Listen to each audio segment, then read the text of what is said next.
The Legacy of Wisdom Project gathers and publishes answers to many of humanity's most pressing questions from some of our most experienced and profound leaders.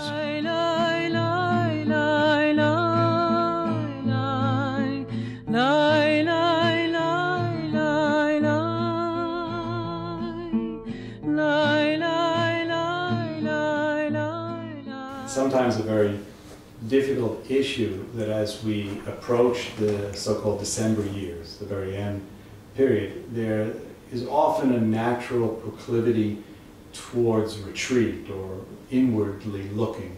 And the society around us and the family at this stage often is in denial or saying stay active, oh you look so great, but you know that the process is going on. These two forces of inward retreat and remaining active in the world, how can we, as we age, deal with these two in a more harmonious? Well, I think, again, I'm going to talk about the middle way and kind of like active retreat. So we need to keep active just to keep the blood going and the circulation and the energy and the moods and everything processing. And retreat shouldn't mean necessarily like losing and going backwards. Maybe we need to advance. Still attack, but attack more subtly. The real questions, like what's left in this life? What have we not yet done or found or understood? So I think that's the issue. And then dynamically be present. When we're relaxing, be dynamically present. And when we're in action, also be centered and balanced. So much of us are, in our Western way, we only have two gears, kind of highway, fast forward, and idle.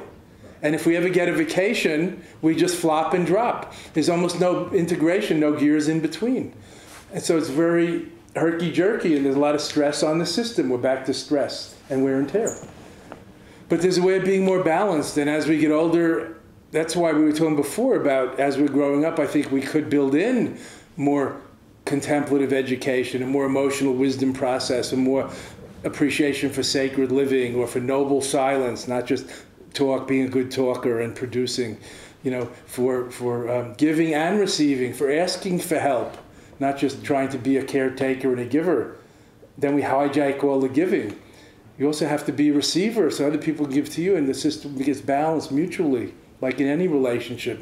And so for an elder person, yes, people traditionally think about the afterlife or what happens when they die or rebirth. People have different belief systems.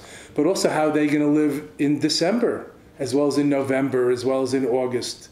How am I going to live now? And who can I connect with that I've forgotten about?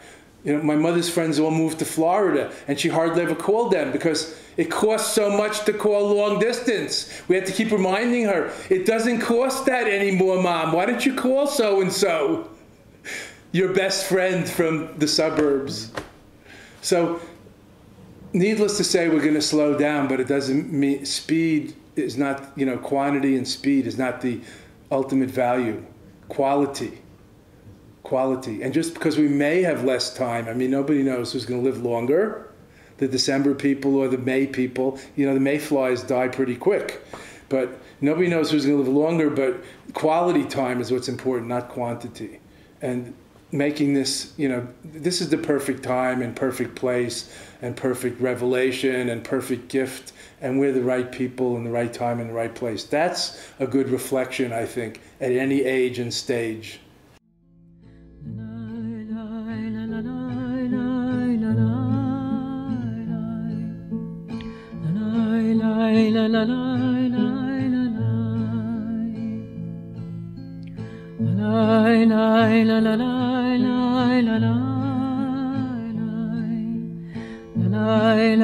la la la